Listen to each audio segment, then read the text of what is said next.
দ্বিতীয় মেয়াদে মার্কিন প্রেসিডেন্ট নির্বাচিত হওয়ার পর পানামা খাল আবার যুক্তরাষ্ট্রের নিয়ন্ত্রণে নেয়ার কথা বলেছেন ডোনাল্ড ট্রাম্প। স্বাভাবিকভাবেই পানামার সরকার ট্রাম্পের ওই ধারণাকে নাকচ করে দিয়েছে। লাতিন আমেরিকার দেশ পানামায় অবস্থিত এই খাল কয়েক দশক ধরে তারাই নিয়ন্ত্রণ করছে। কিন্তু কি কারণে এত গুরুত্বপূর্ণ এই জলপথ? যুক্তরাষ্ট্র কেন তৈরি করেছিল এই জলপথ? বিস্তারিত ইমতিয়াজ আলমের রিপোর্টে। পানামা খাল নিয়ে ডোনাল্ড ট্রাম্পের দুটি আপত্তি রয়েছে। তার মতে, খাল কর্তৃপক্ষ এটি ব্যবহারের জন্য যুক্তরাষ্ট্রের কাছ থেকে অত্যন্ত বেশি হারে মাশুল নিচ্ছে। দ্বিতীয়ত, তিনি ইঙ্গিত দিয়েছেন এই খালের উপর চীনের প্রভাব ধীরে ধীরে বাড়ছে। ট্রাম্প বলছেন, যুক্তরাষ্ট্র উদার হাতে যেভাবে পানামাকে সহায়তা করার পরেও দেশটি যুক্তরাষ্ট্রের কাছ থেকে যে হারে মাশুল নিচ্ছে তা হাস্যকর।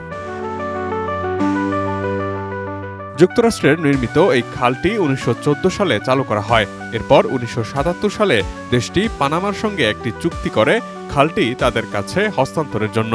তবে ১৯৯৯ সাল পর্যন্ত দুই দেশ যৌথভাবে পানামা খাল নিয়ন্ত্রণ করে। সম্প্রতি ডোনাল্ড ট্রাম্পের বক্তব্যের প্রতিক্রিয়ায় পানামার প্রেসিডেন্ট হোসে রাউল মুলিনো এক বিবৃতিতে বলেছেন, পানামা খাল ও এর আশপাশের প্রতি বর্গমিটার পানামার সম্পত্তি এবং ভবিষ্যতেও তাই থাকবে। দেশের সার্বভৌমত্ব ও স্বাধীনতা নিয়ে কোনো দর কষাকষি চলবে না। পানামা খালের গুরুত্বের পেছনে অবশ্য বেশ কারণও রয়েছে। পানামা খাল খননের আগে দুই আমেরিকা মহাদেশের পূর্ব ও পশ্চিম উপকূলের মধ্যে জাহাজের চলাচল হতো কেপ হর্ন ঘুরে। এটি দক্ষিণ আমেরিকা মহাদেশের একেবারে দক্ষিণ বিন্দু। ফলে জাহাজগুলোকে অতিরিক্ত কয়েক হাজার মাইল ঘুরে চলাচল করতে হতো কখনো কখনো, যার জন্য কয়েক মাস সময় লেগে যেত নির্দিষ্ট গন্তব্যে পৌঁছাতে। বসুন্ধরা টিস্যুতে ছাড়ের ছড়াছড়ি। বসুন্ধরা টিস্যু নিয়ে এলো নিশ্চিত ছাড়। পৃথিবীব্যাপী সমুদ্র পথে বাণিজ্যের প্রায় ৫% এই খালের মাধ্যমে পরিচালিত হয়। খালটির মাধ্যমে বছরে প্রায় ১৪,০০০ জাহাজ চলাচল করে, যা প্রতিদিন গড়ে ৩৮টির মতো জাহাজ। এই খাল দিয়ে বছরে প্রায় $৪৩২ কোটি বাণিজ্য হয়, যা পানামার মোট জিডিপির ৬.৬%। আমেরিকায় কলোনি স্থাপন করা শক্তিদের কেউ কেউ চেয়েছিল এমন একটি জলপথ তৈরি করতে, যা আটলান্টিক মহাসাগর ও প্রশান্ত মহাসাগরের মধ্যে জাহাজ চলাচলের সময় কমিয়ে আনবে। কিন্তু তখন তা সম্ভব না হলেও ২০ শতকের প্রথম দিকে আমেরিকার প্রেসিডেন্ট থিওডোর রুজভেল্ট তা বাস্তবায়ন করেন। এখন যেটি পানামা, তখন তা নিয়ন্ত্রণ করত কলম্বিয়া। কিন্তু মার্কিন সমর্থিত এক বিদ্রোহে পানামা ও কলম্বিয়া ভাগ হয়ে যায়, আর ১৯০৩ সালে আত্মপ্রকাশ করে স্বাধীন দেশ পানামা প্রজাতন্ত্র। সদ্য স্বাধীন দেশ পানামা এবং যুক্তরাষ্ট্র ওই বছরই একটি চুক্তি স্বাক্ষর করে, যার আওতায় ১০ মাইল লম্বা একটি ভূখণ্ড মার্কিন নিয়ন্ত্রণে চলে যায়। এর বিনিময়ে অবশ্য অর্থ পায় পানামা, আর যুক্তরাষ্ট্র পায় একটি খাল খননের অধিকার। খাল খননের কাজ শেষ হয় ১৯১৪ সালে। এটির নির্মাণকালে ৫,৬০০ মানুষের মৃত্যু হয়েছিল বলে ধারণা করা হয়। দ্বিতীয় মহাযুদ্ধের সময় এই খালের বাস্তব গুরুত্ব বোঝা যায়। সে সময় দুই মহাসাগরের মধ্যে মিত্রশক্তির জাহাজগুলো কম সময়ে চলাচল করতে পেরেছে। কিন্তু খালের নিয়ন্ত্রণ, পানামার শ্রমিকদের সঙ্গে আচরণ ও খালের এলাকায় দুই দেশের পতাকা একই সঙ্গে ওড়ানো হবে কিনা, এমন প্রশ্নে পানামা ও যুক্তরাষ্ট্রের মধ্যে সম্পর্কের অবনতি ঘটে।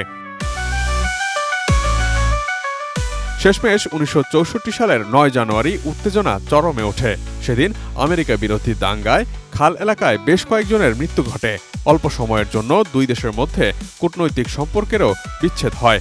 এরপর বছরের পর বছর ধরে আলোচনা শেষে প্রেসিডেন্ট জিমি কার্টারের শাসনামলে দুই দেশের মধ্যে একটি চুক্তি স্বাক্ষরিত হয়। ওই চুক্তিতে পানামা খালকে নিরপেক্ষ হিসেবে ঘোষণা করা হয় এবং বলা হয় যে সব জাহাজের জন্য এটি খোলা থাকবে। চুক্তি মোতাবেক ১৯৯৯ সাল পর্যন্ত খালের নিয়ন্ত্রণ পানামা এবং যুক্তরাষ্ট্র উভয় দেশের কাছে যৌথভাবে থাকবে এবং এরপর তা পানামার নিয়ন্ত্রণে চলে যাবে।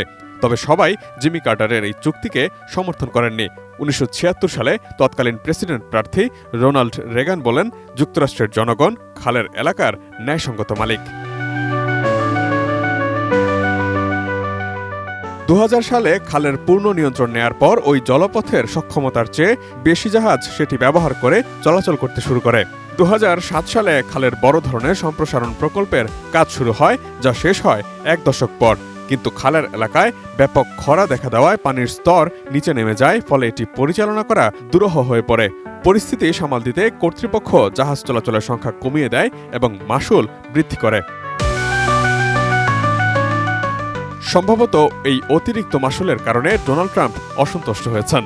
একই সাথে পানামা খালের উপর চীনের প্রভাব বেশ বেড়েছে একথা স্পষ্ট। এটি নিয়েও উদ্বিগ্ন যুক্তরাষ্ট্র। তবে পানামার প্রেসিডেন্ট হোসে রাউল মুলিনো এই দাবি নাকচ করে দিয়ে বলেছেন, চীন, ইউরোপীয় সম্প্রদায়, যুক্তরাষ্ট্র কিংবা অন্য কোনো শক্তির পক্ষ থেকে প্রত্যক্ষ বা পরোক্ষ কোনো ধরনের নিয়ন্ত্রণই নেই পানামা খালের উপর। Imtiaz Alam, desk report, ATN news.